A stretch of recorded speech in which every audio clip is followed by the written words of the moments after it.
Students, international law के अंतर्गत इससे पहले चैप्टर में हमने पढ़ा था the Pacific means of settlement of international disputes, यानी अंतर्राष्ट्रीय विवादों को निपटाने के शांतिपूर्ण तरीके।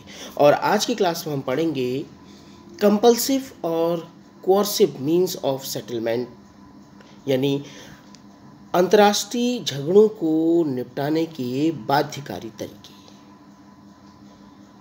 तो इनमें सबसे पहले है रेट्रोशन। इसको बोलते हैं हिंदी में प्रतिकार। देखिए, अगर एक स्टेट अगर दूसरे स्टेट के साथ, यानी एक देश अगर दूसरे देश के साथ असमानता या अभद्रता का व्यवहार करता है, तो ऐसी स्थिति में दूसरे देश को भी ये अधिकार प्राप्त हो जाता है कि वो उसके साथ भी ऐसा ही व्यवहार करे। इसे सामान्य रूप से हम कह सकते हैं कि ये एक बदला लेने का तरीका है। इसके अंतर्गत डिप्लोमेटिक रिलेशन को ख़त्म किया जा सकता है। डिप्लोमेटिक एजेंट्स को जो प्रिविलेजेस यानी विशेषाधिकार दिए गए हैं उसे वापस लिया जा सकता है, और इकोनॉमिक फैसिलिटीज़ को रोका जा सकता है।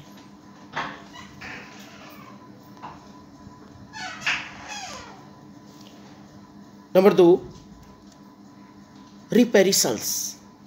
इसको हिंदी में बोलते हैं बलपूर्वक प्रतिकार। ये एक दूसरा तरीका है, बाध्यकारी तरीका है, जिसके अंतर्गत जो एक देश है वो दूसरे देश के लिए बलपूर्वक साधनों का प्रयोग करते हुए कार्रवाई कर सकता है। जैसे अगर अंतर्राष्ट्रीय विधि के अंतर्गत किसी भी कंट्री ने, किसी भी देश ने दूसरे देश के साथ गलत व्यवहार किया है, तो उस पर बलपूर्वक प्रतिकार करते हुए उसे मजबूर किया जा सकता है कि वो अपना व्यवहार सही करे। देखिए, इसका प्रयोग तभी किया जा सकता है जब दूसरे राज्य ने कोई अनुचित और अवैध कार्य किया है। तीसरा है एम्बार्गो। इसको कहा जाता है व्यापार प्रतिषेध या घाटबंदी। इसके अंतर्गत ये भी एक तरीके का प्रतिकार ही है।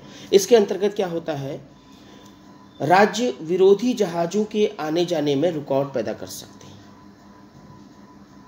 अर्थात दूसरे देश के जो जहाज़ आ रहे हैं उनको आने या जाने में से रोका जा सकता है।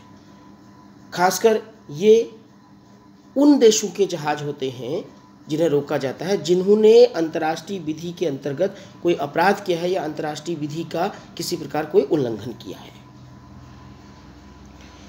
ऐसी परिस्थितियों में क्या होता है कि उनके जो आर्थिक गतिविधियां होती हैं उस राज्य की,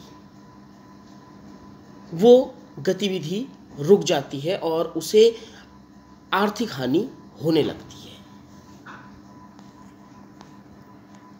चौथा है पैसिफिक ब्लॉकेड, यानी शांतिपूर्ण नाकेबंदी। इसके अंतर्गत ये भी एक बाध्यकारी ढंग है। इसके अंतर्गत अंतर्राष्ट्रीय झगड़ों को हल करने का प्रयास किया जाता है। शांतिपूर्ण नाकेबंदी द्वारा किसी देश की बाहरी नाकेबंदी की जाती है, जिससे दूसरे देशों के जहाज ना तो वहाँ जा सके और ना ही उनके जहाज दूसरे देशों को आ सके। इस तरीके से नाकेबंदी करके इसमें उनके जहाज़ों को, उस देश के जहाज़ों को उसके बंदरगाहों पर ही खड़े होने के लिए मजबूर कर दिया जाता है, और ऐसी स्थिति में जो वो देश है उसकी आर्थिक स्थिति पर चोट की जाती है, जिसके कारण वो अपने व्यवहार को सुधार सके।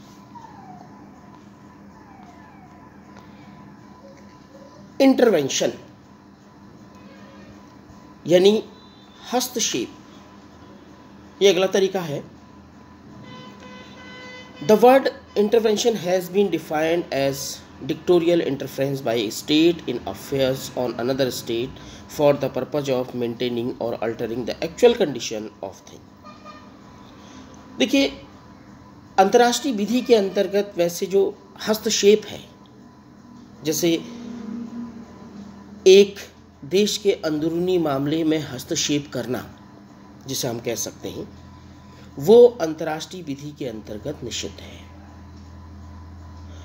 संयुक्त राष्ट्र का चार्टर का अनुच्छेद 27 ये बात कहता है कि अंतर्राष्ट्रीय विधि के अंतर्गत हस्तक्षेप यानी दूसरे देशों के आंतरिक मामलों में किसी भी प्रकार का हस्तक्षेप नहीं किया जाएगा।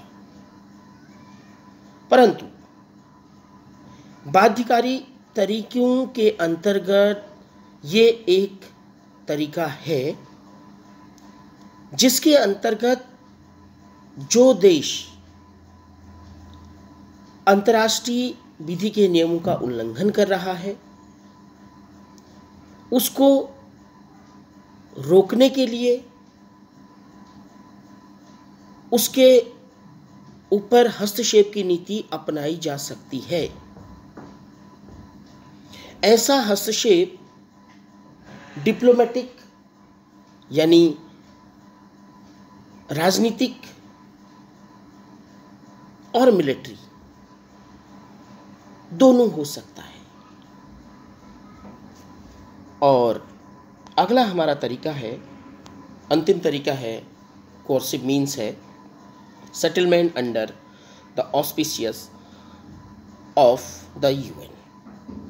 देखिए, जैसे हमने शांतिपूर्ण तरीकों में भी यूएन की भूमिका का उल्लेख किया था कि संयुक्त राष्ट्र की क्या भूमिका रहती है जब अंतर्राष्ट्रीय झगड़ों को निपटाया जाता है, और जब शांतिपूर्ण तरीका अपनाया जाता है तो उसमें भी उसकी क्या भूमिका है ये हम देख चुके हैं, और जब बाध्यकारी तरीके अपनाए जाते हैं तो उसमें भी क्या उसकी भूमिका होती है, इस बारे में हम देखते हैं। इसके अंतर्गत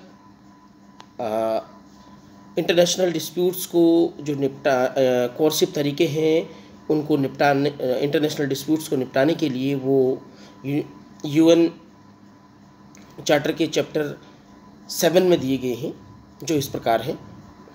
number 1, the security council first determines whether there exist any threat of peace, breach of peace, or an act of aggression has taken place, and then it may recommend that measures shall be taken to maintain or restore international peace of security। देखिए, इसके अंतर्गत सबसे पहले security council को ये देखना पड़ेगा कि कहीं ऐसी स्थिति है जिसके कारण अंतर्राष्ट्रीय शांति को खतरा उत्पन्न हो रहा है,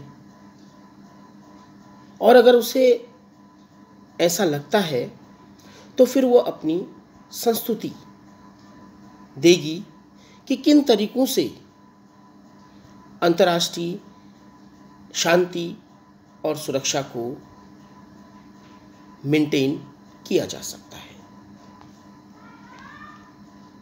second, the Security Council may direct members of United Nations to apply such measures which include complete or partial interruption of economic relation and of its rail, sea, postal, telegraph its। दूसरे तरीके से ये है कि संयुक्त राष्ट्र जो है अपने जो उसके सदस्य देश हैं उनको ये आदेश दे सकती है कि उस देश के साथ जो देश इंटरनेशनल लॉ के नियमों का उल्लंघन कर रहा है, इंटरनेशनल पीस एंड सिक्योरिटी को ब्रीच कर रहा है, उसके साथ आर्थिक परिवहन से संबंधित रेल, पोस्टल, टेलीग्राफ, इससे रिलेटेड जो संबंध है वो तोड़ दें। Third, the security council may take such action by air, sea or land force as may be necessary to maintain or restore international peace of security। इसके अंतर्गत देखिए, जो सिक्योरिटी काउंसिल है, सुरक्षा परिषद है संयुक्त राष्ट्र की, वो एयरफोर्स, नेवी या लैंड फोर्सेस के जरिए ऐसे एक्शन उस देश के खिलाफ ले सकती है, ऐसे सैनिकों को भेजकर उस देश के खिलाफ एक्शन लिया जा सकता है जिससे कि इंटरनेशनल पीस और सिक्योरिटी को मेंटेन किया जा सके। 4, there is also provision for the establishment of military staff committee to advise and assist the Security Council on the question relating to its military requirements for the maintenance of international peace of security। इसके अलावा ये भी प्रावधान है कि एक military staff committee स्थापित की जा सकती है जो कि सुरक्षा परिषद को सुझाव देगी कि वर्तमान परिस्थितियों के अनुसार किस तरीके के एक्शन, किस तरीके का मिलिट्री रिक्वायरमेंट की ज़रूरत है इंटरनेशनल पीस और सिक्योरिटी को मेंटेन रखने के लिए। तो ये तो था हमारा कोऑर्सिव मीन्स। इसमें हमने 6 तरीके के जो ये मीन्स देखे स्टूडेंट्स, पीसफुल मीन्स और कोऑर्सिव मीन्स। इनमें से अक्सर क्वेश्चन पूछा जाता है और आप इसमें से इन दोनों क्वेश्चंस को तैयार रख सकते हैं। दोनों काफ़ी आसान हैं। आज के लिए इतना ही।